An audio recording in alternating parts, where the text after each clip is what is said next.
Avez-vous déjà fantasmé sur cette version de vous-même qui ne vacille jamais? Cette personne blindée qui laisse glisser les critiques comme l'eau sur les plumes d'un canard? Celle qui traverse les orages relationnels sans que son cœur ne se serre d'un millimètre? Vous rêvez peut-être de ce jour béni où cette épine plantée dans votre poitrine cessera enfin de vous empoisonner l'existence. Cette douleur fantôme qui vous ronge les entrailles même quand vous jouez parfaitement la comédie du bonheur. Vous êtes sans doute éreinté de porter ce déguisement d'acier, cette carapace de l'éternel gagnant, alors qu'au plus profond de votre être, vous suppliez juste qu'on vous fiche la paix.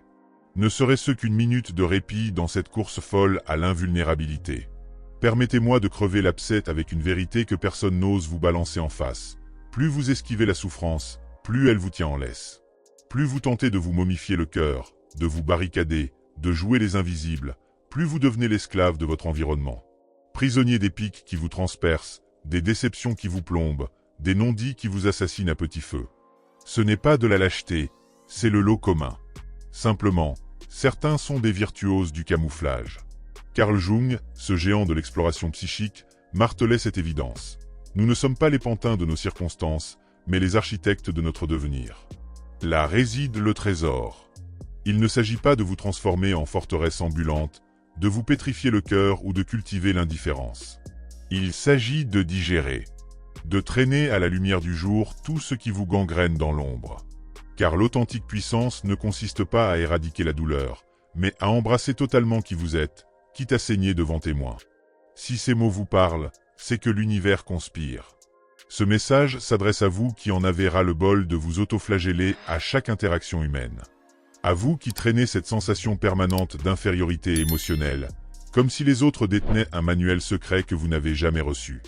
Je vais vous démontrer que ce calvaire peut prendre fin. Mais cela exigera d'affronter des vérités qui risquent de vous écorcher vif. Et paradoxalement, cette brûlure pourrait bien être votre première bouffée d'air frais. Première partie, l'illusion du marionnettiste. Vous vous imaginez que vos bourreaux se baladent là dehors, incarnés dans les gestes d'autrui, dans ces phrases assassines, dans ces désertions qui vous ont laissé sur le carreau, dans ces coups de poignard dans le dos que vous n'aviez pas vu venir. Mais la réalité vous gifle. Aucun de ces éléments n'a véritablement les crocs pour vous déchiqueter, sauf s'il existe déjà une plaie béante à l'intérieur de vous. Ce qui vous crucifie, ce n'est pas le comportement des autres envers vous. C'est ce que ces expériences réveillent dans vos tréfonds. C'est le roman que vous vous écrivez autour de ces événements. C'est cette blessure primordiale que vous n'avez jamais pensée. C'est ce gouffre que vous maquillez derrière vos airs de conquérant, votre fierté de façade, cette obsession maladive de paraître zen. Jung nous révèle que la torture ressentie face au chaos extérieur n'est que l'écho de ce qui reste en vrac dans notre univers intérieur. Voilà pourquoi certains individus encaissent des catastrophes en gardant leur sang-froid, tandis que d'autres implosent à la première remarque de travers. La question n'est pas de savoir ce qui vous tombe dessus, mais où exactement cela vient vous percuter. Et voici une pilule amère à avaler. Vous continuez de morfler autant parce qu'inconsciemment, vous persistez à croire que vous pouvez dicter au monde sa façon de vous traiter. Vous vous échinez encore à être suffisamment exemplaire, brillant, costaud, compréhensif, comme si cette perfection vous garantissait l'immunité contre les coups bas. Mais diriger la symphonie humaine relève de l'utopie. Et tant que vous vous accrochez à cette chimère, vous vivez sur les nerfs, tentant de devancer l'imprévu, d'esquiver l'incontournable. Vous aspirez à la paix intérieure? Alors lâchez cette manie de vous blinder contre l'adversité. Ce qu'il vous faut, ce n'est pas davantage de maîtrise, mais davantage de lucidité. Tant que vous attendez que l'humanité se réforme pour que votre cœur cesse de saigner, vous resterez l'otage des caprices d'autrui. Votre émancipation débute à la seconde où vous pigez que tout ce qui débarque de l'extérieur n'a de prise que s'il trouve un terrain fertile en vous. Et c'est précisément là que se livre la vraie bataille, dans les méandres de votre inconscient. Ce que vous occultez, négligez et subissez vous tyrannise. Et c'est exactement ce territoire que nous allons explorer maintenant. Deuxième partie, les ficelles invisibles de votre existence. La plus belle arnaque qu'on vous ait jamais vendue, c'est cette fable du libre arbitre. Sortez de votre léthargie, car vous ne tenez pas les rênes. En tout cas, pas tant que vous fonctionnez en mode zombie, enchaînant les réflexes sans en saisir les ressorts, éprouvant des émotions dont vous ignorez la provenance, prenant des décisions que vous sabordez aussitôt. Carl Jung a craché le morceau sans détour. Tant que vous n'illuminerez pas votre inconscient, il orchestrera votre existence et vous baptiserez cela destin. C'est exactement votre situation actuelle. Cette souffrance qui vous tenaille, cette rage qui jaillit du néant, cette mélancolie qui vous submerge sans crier gare, rien de tout cela n'arrive par hasard. Ce sont des signaux d'alarme émis par des fragments de votre être qui croupissent dans l'oubli, le déni, le refoulement. Jung baptisait ce continent englouti l'inconscient. Et ce n'est pas juste un brouillard de pensées éparses, c'est une centrale électrique, tout un écosystème de réminiscences, traumatismes, aspirations et terreurs que vous refusez d'affronter, mais qui continue de dicter vos émotions et vos actes. Vous vous grattez la tête en vous demandant pourquoi certains mots vous pulvérisent quand d'autres s'en tamponnent royalement. Parce que ces paroles viennent chatouiller des zones hypersensibles en vous qui palpitent encore. Et si elles palpitent, c'est que vous ne les avez jamais regardées en face. Vous les avez simplement planquées sous le tapis de votre psyché, et maintenant vous vous prenez les pieds dedans à chaque pas. Jung proclamait « Impossible de transformer quoi que ce soit sans d'abord l'accepter. La réprobation n'affranchit pas, elle étouffe. » Et quelle a été votre stratégie? Vous flagellez, vous muselez, vous étouffez, comme si cette autocensure réglait le problème. La vérité crue, c'est que l'inconscient ne s'évapore pas sous prétexte que vous lui tournez le dos. Il déniche simplement des canaux plus pernicieux pour s'exprimer. À travers ces liaisons toxiques que vous reproduisez en boucle, ces patterns d'autodestruction que vous n'arrivez pas à casser, ces angoisses et phobies qui débarquent pile quand tout baigne. Ce n'est pas de la poisse, c'est votre inconscient qui tente de vous secouer. Mais vous vous obstinez à pioncer. Vous voulez devenir cette personne que plus rien n'entame? Alors cessez de fuir vos démons intérieurs. Car tant que vous ignorez votre face cachée, vous resterez le jouet de vos pulsions.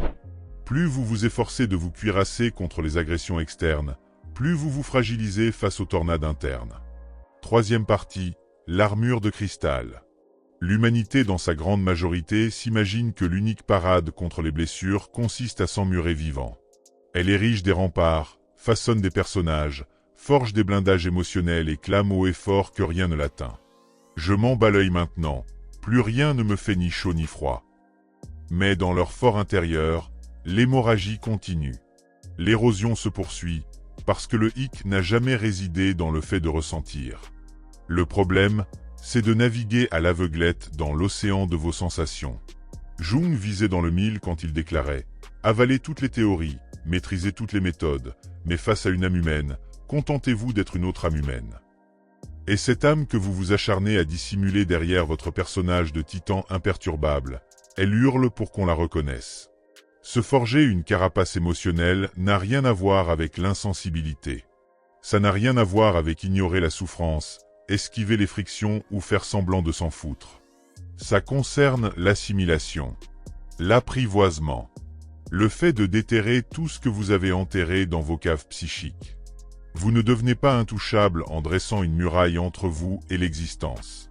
Vous devenez intouchable quand vous saisissez que personne ne peut atteindre ce qui a déjà été digéré en vous. Lorsque vous assimilez vos zones d'ombre, vos frayeurs, vos failles, vos complexes, vous cessez de sursauter à tout bout de champ. Vous observez. Vous délibérez. Vous n'êtes plus cette marionnette émotionnelle. Et ça, c'est l'affranchissement authentique. Jung nommait ce processus individuation, l'art de devenir qui vous êtes dans votre essence. Pas ce qu'on attend de vous, pas ce que vous pensiez devoir incarner pour obtenir l'amour, mais ce qui émerge de vos profondeurs, de cette rencontre explosive entre votre lumière et votre noirceur, entre votre ego et votre inconscient. L'individuation n'est pas une quête de perfection, martelait Jung, mais d'unification. Inutile de vous métamorphoser en saint. Il suffit de devenir complet. Et voici le secret que personne n'a eu les couilles de vous révéler. Plus vous fuyez devant la douleur, plus elle vous traque.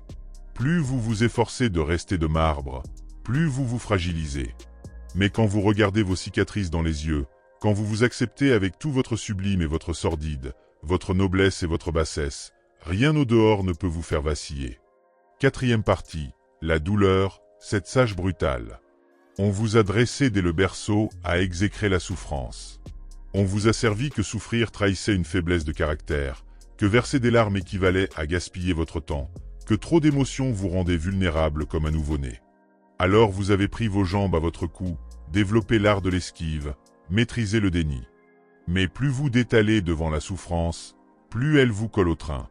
Et le summum de l'ironie, c'est qu'elle se déguise. Elle devient anxiété, hargne, torpeur, spleen, pulsion autodestructrice dont vous ne pénétrez même pas l'origine. La souffrance bâillonnée ne disparaît pas dans la nature. Elle creuse des galeries dans votre psyché jusqu'au jour J où, sans tambour ni trompette, c'est l'effondrement total. Jung appréhendait la souffrance sous un angle radicalement différent.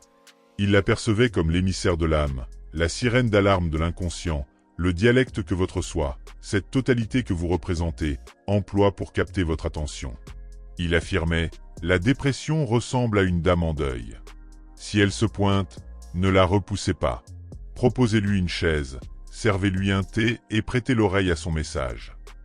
Mais vous faites la sourde oreille. Vous vous bâillonnez, vous vous dispersez, vous vous abrutissez de distraction, vous vous anesthésiez. Tout plutôt que de considérer l'essentiel, que tente de vous chuchoter cette souffrance.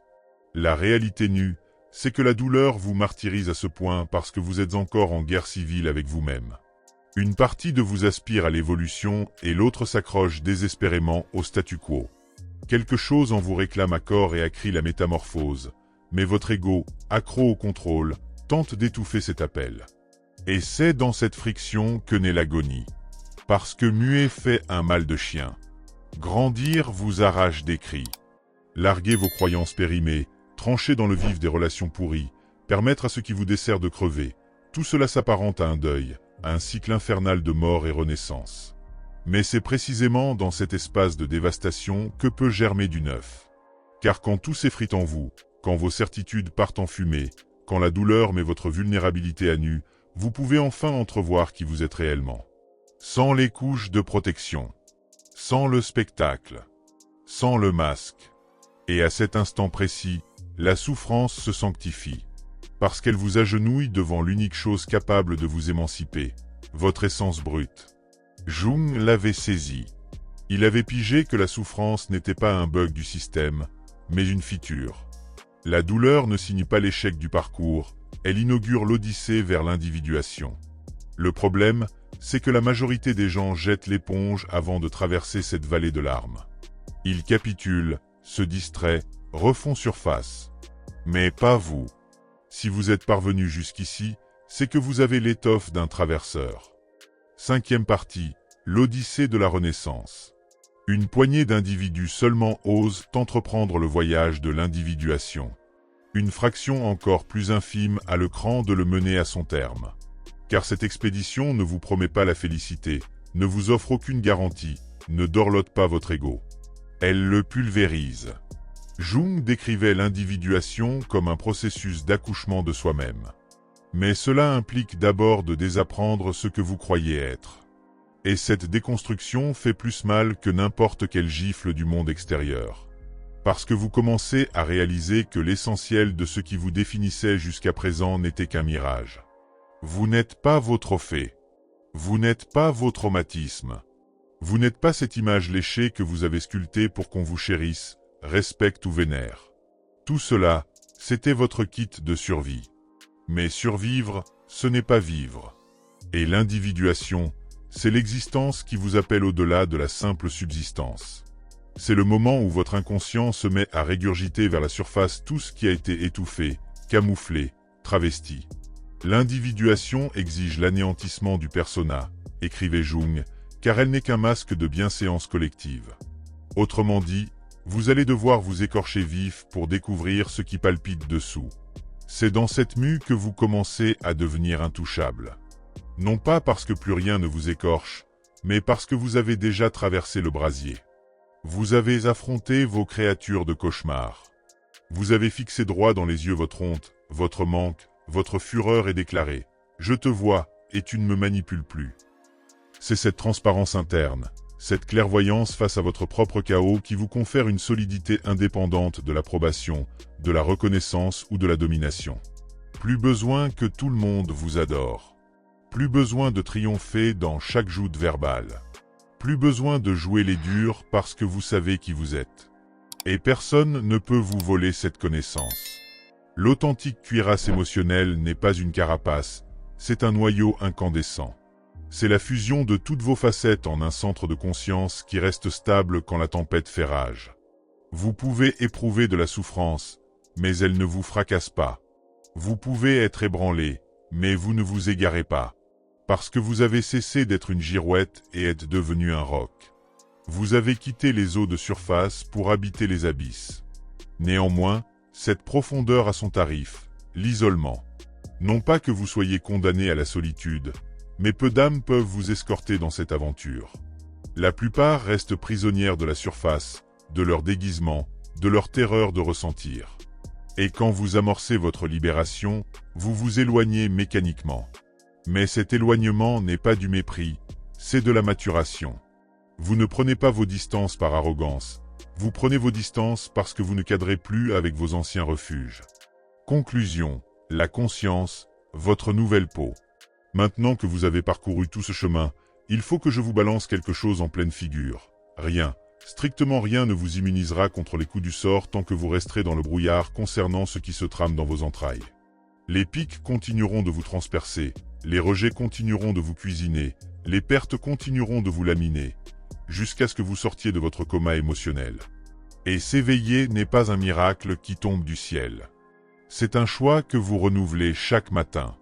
C'est plonger votre regard dans vos abîmes même quand ça vous brûle les rétines.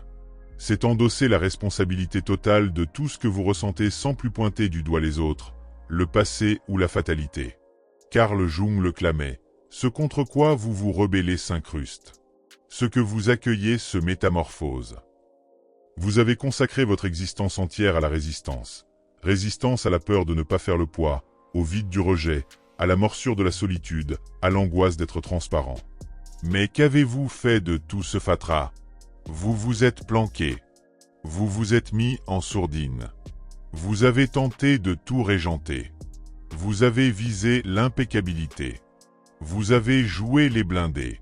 Et tout cela vous a conduit ici, sur les rotules, épuisé de croiser le fer avec l'univers entier et avec vous-même.